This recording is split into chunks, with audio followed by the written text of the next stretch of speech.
पड़ी गोड़ हाथ भांगे आमर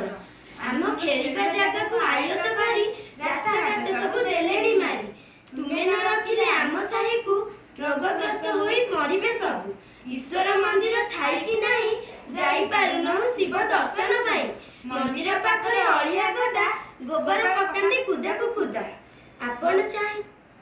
आपण चलंतु देखिबे टिके आमे बंचछु केते कष्टरे दया कर आम साही ऊपर ब्राह्मण आशीष रहु तुम साथी रे आम विद्यालय को जीवा पय जो रास्ताटी पड़छि से आम ग्रामर मुख्य रास्ता अटे से अत्यंत अलिया आवर्जना भर्ती हो जाइछि वर्षा हेबा जो पानी कादुअरे अनेक कीट बसवास कर जहाँफल कि आम से रास्तार गले आमको अनेक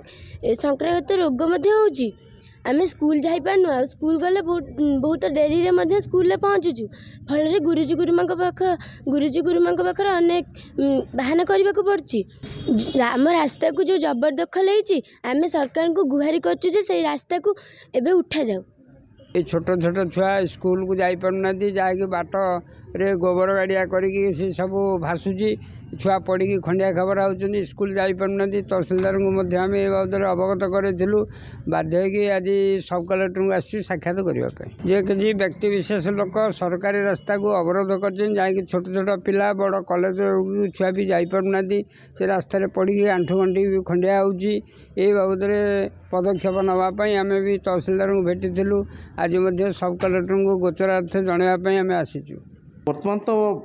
आज आसिकी समस्ते अभिभावक मान सहित भी छुआ मैंने आसी